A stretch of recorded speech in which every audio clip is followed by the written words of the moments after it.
Can we talk garden today? My garden has exploded. Now, I haven't been in the garden for, it's been like a week. We had company over and then we got our delivery. We were building our deck. And today is like a lawn garden day, which is probably why you hear that lawnmower in the back. It's so loud. But I need to show you guys, I'm coming in here for the first time in almost a week. So I need to show you guys what we have. It's a lovely mess of mixed matched everything and I love it. And it's a mess, but I love it. But I want to show you, we'll pick together and we'll see what we got. We got our garden bag and a little holder ready. So I just wanted to show you my arch here. I have cucumbers here that are growing nice and up, except my pumpkin on the other side here. This is my little pumpkin patch, and it's little for the amount of pumpkins that I have. But over here, the pumpkins are growing into the cucumbers, into the tomatoes. On that side, I have tomatoes, cucumbers, and pumpkins. It's crazy, but there are pickable ones. All right, so this is all just my cucumbers, and then my watermelon is on the other side. You can see them growing with my little watermelons. And then this side of the arch is where I have my cantaloupe, and we have to fix this, so we need that to go up. And then let me just show you like how ginormous everything is. You see that mess back there? Let's go over and then we'll start picking, but let me just show you my mess over here. So this is, if you didn't see my other video, I had 2 zucchini, well, what I thought was 3 zucchinis. It was not. The middle one is a pumpkin. And I had this thing that I kind of draped the pumpkin over there. Otherwise, he would have been in my pumpkin patch. But like this right here is a zucchini. Pumpkin, zucchini. I mean, it's huge. And now it's starting to go over here. It's covering, I didn't expect them to be this big. I've never had zucchini, 4 or 5 feet tall. It's covering like my peppers over there, through there, and it's just a mess. So I had tied up my tomatoes also, and I kind of wove them through the fence so that we have that, and that's good. I was trimming the bottoms, which you could see I'm going to do some of that today, and trim these guys up.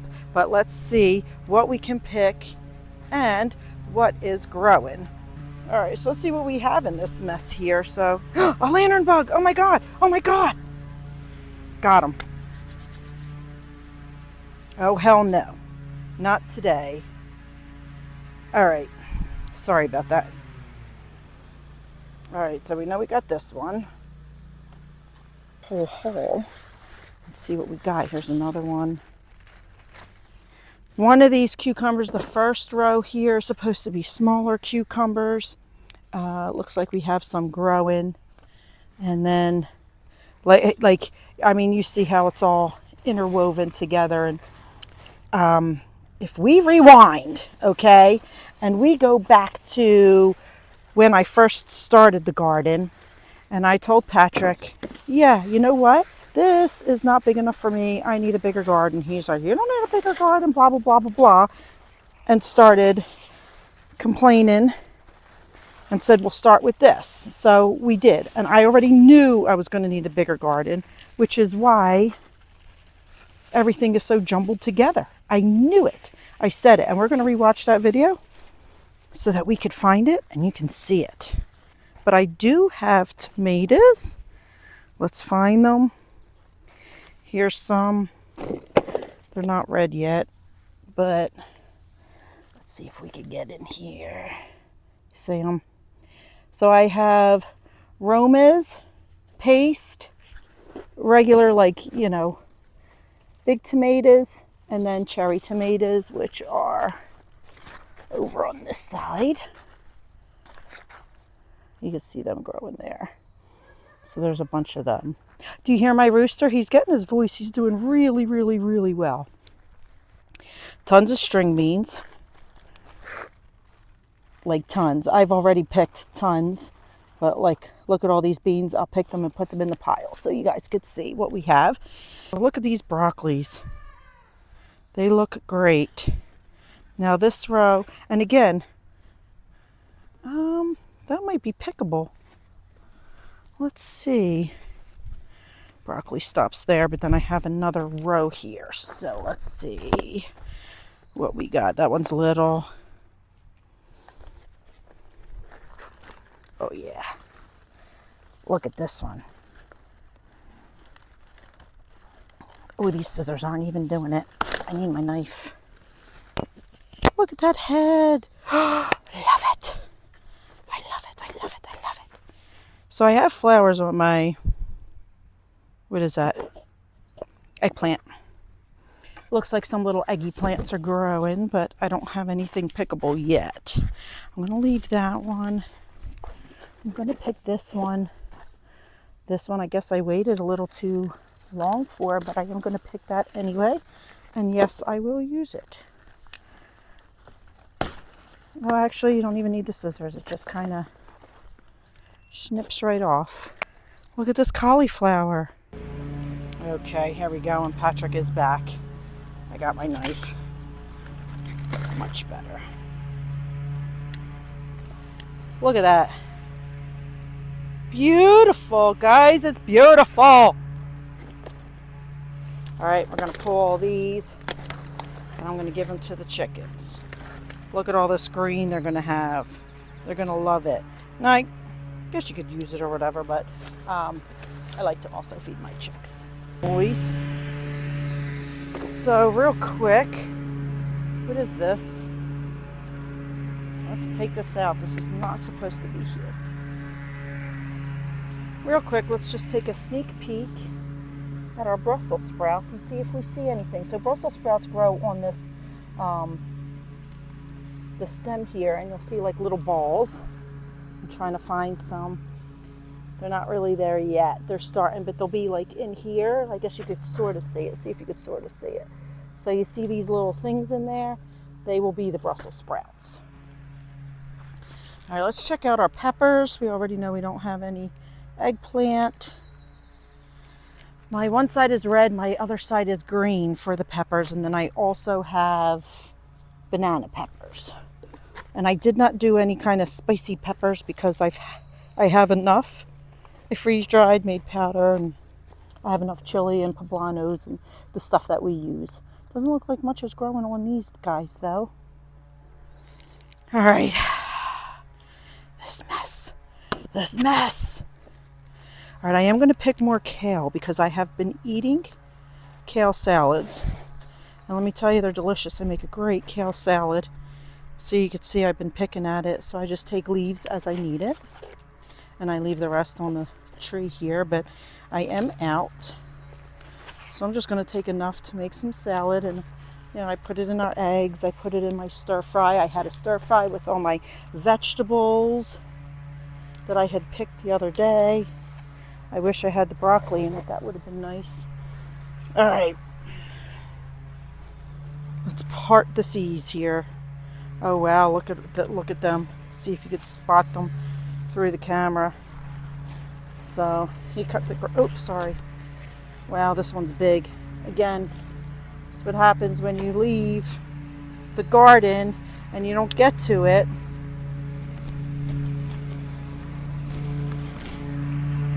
This is what your zucchini looks like. All right, that one I think we'll leave. Let's go over to the other one. But see, we got 3 more growing here. So that's good. They'll be done in probably 2 days. And I do have a banana pepper. A couple of them growing here. I'll just wait for them to get yellow. And then let's go to the other one. Let's grab our little basket here. This is an old toolbox. I just put cardboard in it so that nothing falls through, so I can put my string beans in it. Okay, let's see. Let's see what we got. So look, there's a string bean in here. He's suffering. He's so shaded. But again, I did not expect it to be this big. So the last time I checked this one, it was a lot of male plants or flowers and not a lot of female. And as I'm looking, it looks like that is still the case, although there is one right there. But you know, these things are tricky. Sometimes you look through and you don't see anything, and then bam, there's something there. This thing is huge. But look, I got like, I'm thinking of maybe cutting these leaves back because, hold on, let me show you if I could get it. Like, there's my peppers. There's some banana peppers there. Maybe I will cut these back. And then here's the regular peppers. And Pat's complaining about, I can't cut the grass because of these pumpkins. They're in the way, blah, blah, blah. And I'm like, I think I told you. I think I said I needed a bigger garden. We're going to leave this. He looks like a good size, but we're going to leave it a little bit longer. Said, I think I told you we needed a bigger garden. You know, nobody listens to me. So he can complain all he wants. I'm keeping it. And like I said, like look at my mess. But I had to shove everything in here. I had to do it. This was my space. So now maybe he'll see when I say I need a bigger garden, it means I need a bigger garden. And I didn't even plant as much as I had wanted to plant.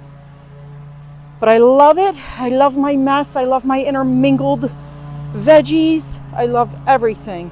All right, let's pick some of these beans here, and then we'll see what our haul is.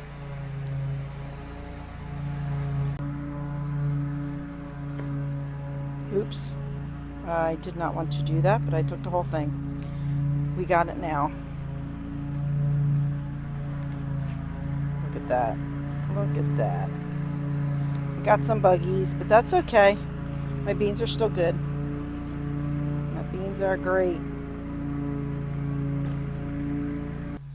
Let's check out our haul here and see what we had gotten.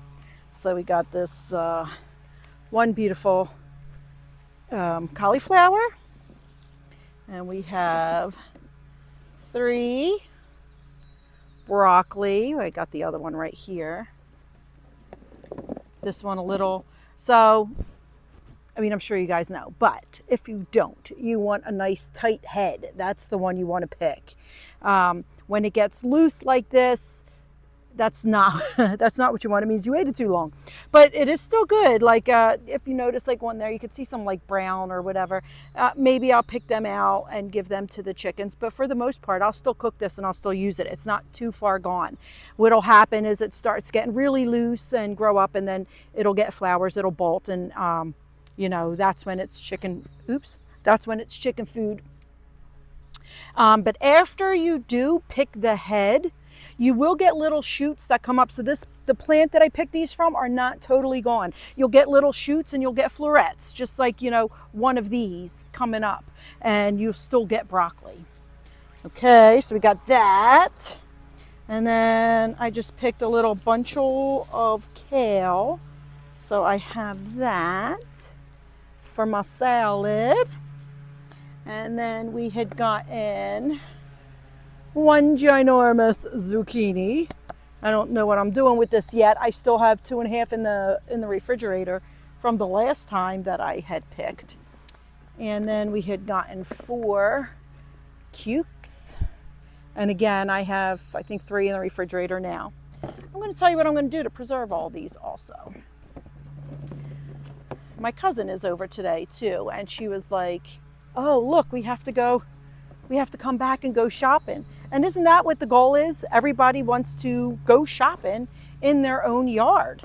That's the best part of growing your own, is so that you can come out here and go shopping and make whatever you need to make. I'm trying to get all these string beans for you guys, but I'm dropping them all over the place. But I got this many and more. There's some more in here, but you get the picture. Like I said, I'm dropping them all over the place. This was our accidental. I picked them all, so I'll just give that part to the chickens, but they're nice sized beans. So as far as preservation, a lot of these, obviously, we eat through the summer. It's hot, guys. Sorry, I'm so sweaty. Like, this is my MO all the time. I'm just sweaty. Obviously, we eat throughout the summer. Everything we grow, I incorporate. So we do get to eat a lot of vegetables, which is, I see another cucumber. Hold that thought. It's one of them smaller ones. I got to go get it. This is those smaller snacking cucumbers, they're called. And it's that lighter green, and they're not supposed to be this fat. Again, I lost it in my mess of cucumbers, but that's okay. This is one of them, you know, eat with a little ranch or something, which I do make my own ranch. I have the recipe for that if anybody wants it. Let me know in the comments or email me. Anyway, now we have 5 cucumbers. Anyway, a lot of the stuff we will eat, and I'll incorporate it, and I'll purposely make dinners that have all this stuff in it. We'll make some spaghetti squash and things like that. But to preserve them, so I have a dehydrator, a freeze dryer, and a canner. Okay, so I do have every method that you can use, and then I have an extra chest freezer. But what I like best, now right now everything is packed, so I am able to get to my freeze dryer if I needed to, and I'm not sure if we're going to be whipping that out anytime soon. So what I might do, if I am going to freeze dry something, I will just prep it and freeze it, and then when I have my freeze dryer set up and ready, I will do that. And you guys that are new, we're building a house here in West Virginia, so we're living in a 25-foot trailer, and there's no room for a ginormous freeze dryer at the moment. We're building a tiny house. There's not even room in my house for the freeze dryer. So we bought a shed and we're making it into a bungalow, and that's going to be an extra kitchen for my canning and my freeze drying. So I'm going to have 2 tiny houses and 2 kitchens, but isn't that what Italians do? They have just lots of kitchen area. Anyway, these aren't so great preserved. I will make, like, I could make chips and stuff out of them, dehydrate them into chips, and that's pretty good. This is the zucchini. The cucumbers, obviously pickles. We do pickles.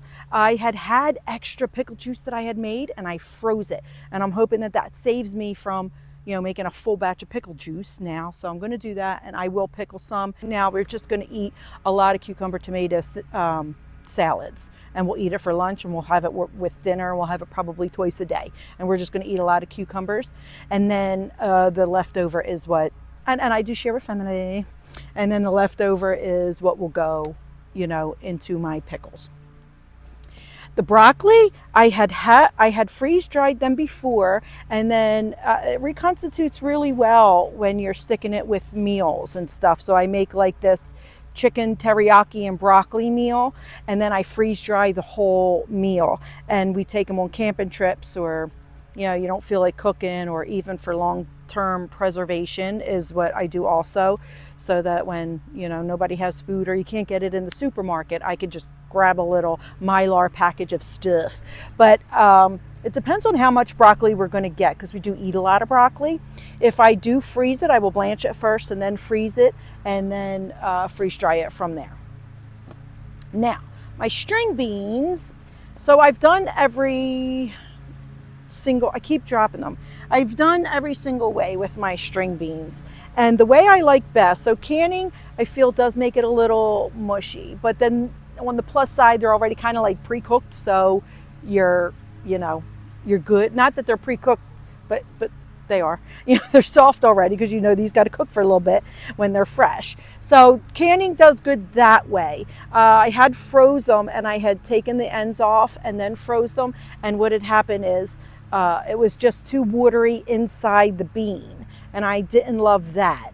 Freeze drying the same, but not as watery. So if anything, I will freeze dry these with the ends cut off, or I will freeze them as is. I don't blanch them. Some might. I don't clip the ends off, and I freeze them like this, and then no water gets inside the bean, and then when I'm ready to use it, I clip off the ends and then I cook it. That's the method I prefer for beans, as opposed to cooking or freeze drying. I do already have freeze dry beans, and I will use them, but these, I think, as long as I have freezer room, I will put them in the freezer. That's the way I like them. And if you guys do anything different or have any ideas for me, let me know. And then, of course, the kale. So I'll just eat this all summer. I love kale. It's so good. And I use like dried cranberries, almonds or pecans, grapes, And then cucumbers, of course, because we have lots of cucumbers. And if I have tomatoes, I'll put tomatoes in it. But that's it. And then just like oil and vinegar. And I have this vinegar that's infused. It's like a lemon Sicilian vinegar. And there's one that's an apricot, like white balsamic vinegar. And they're absolutely delicious without giving you that vinegar heartburn. So I use that and I make the salad, and it is super duper yummy. Now, you do that. I also add it in pretty much every dish I make. Now, you could put it in smoothies and stuff like that too. My smoothie makers, or my Ninja thing is packed, so I cannot do that.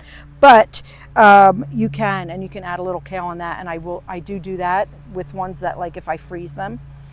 And then you can also dehydrate these, or even stick them in the oven and make like chips, kind of, and they're so good that way. So in the camper, we do not have an oven. We have this microwave that's like a convection oven, and I don't really like using it, so I don't. So I probably won't have these cooked into chips anytime soon, but I may blanch a little bit of these and then put them in the freezer, and then maybe when I'm ready later, I could stick them in the dehydrator just to make chips. You could put some Himalayan, I use like some Himalayan salt or some coarse sea salt on there, and that's all. Like, I'll put on there, just like a little bit of olive oil on that before I put it in the oven. And it's actually pretty good. I don't know if you guys like kale, but it is a superfruit or a superfood, and it's good for you, and it does taste good. And even just cooking it, like, I'll put it on the griddle with garlic, just garlic and oil, or a garlic flavored oil if you have that, and you just cook it that way and eat it, and it's quite delicious. And if you cook it just a little bit more to where, like, you cook it till it's wilty, but if you just cook it a little bit more to where it gets hard and it gets like that crunchy, it's even better. So that's how I am going to prepare and preserve all my stuff. And this is only a little bit. We had just started. I didn't even show you guys like my corn and my onions and my potatoes, but they're doing very, very well. I'm a little concerned about the potatoes because I have them in we cut one of them water juggy things in half, and I put my potatoes in there. So it's only like yay high. I'm looking at it now. Yeah, it's like a foot. So, and I have a lot of potatoes in there, so I'm concerned that they're not really going to have room to grow. So I might get them like fingerling potatoes or a smaller potato, but I'm okay with that. Like, that's fine with me. Anything is good with me. Anyway, that is what I am going to be doing with my goodies. Let me know what you are going to be doing with your goodies, because I know all y'all have beautiful gardens out there. I've seen some of them. So good luck. Oh, wait. I need to show you something that I seen on my picking. Hold on. Wait a minute. We're over here by my out of control pumpkin that I thought was a zucchini. But look, now this I grew from seed, which is why I thought it was a zucchini. I didn't buy it. I grew it from seed. And look, and the other ones I had bought a little bit later on, because my other pumpkin none of my pumpkins took, so I thought. But look how big that is. It's beautiful. I can't wait. So what I do with those pumpkins too, to preserve those, is I don't normally have this many pumpkins, so I'll decorate with them and everything, but and then make lots of pies. But I will just mash it, like make a pumpkin mash, and I'll take 1 cup and put it in like a Ziploc bag and do it flat so you could kind of stack them. And then I just use them, and I'll freeze it. I might freeze dry it. I might freeze dry some, try it, because I have not tried that. So I might freeze dry some and make like a powder, like a pumpkin powder that you could put into things, or I could take that powder and then mix a cup of water and then have a cup of mash. So I am going to try it, but not with a whole lot. I like just putting it in the freezer in 1 cup things, and then I can make bread, muffins, pancakes, pies, things like that. I can't think of anything else right now, but I wasn't expecting this many, and everything here is flourishing. Everything here is huge. I'm very happy about my garden. I'm very excited about it, and I can't wait to see what we do next year. So with that, let me know how you guys are doing, and we will see you on the next adventure.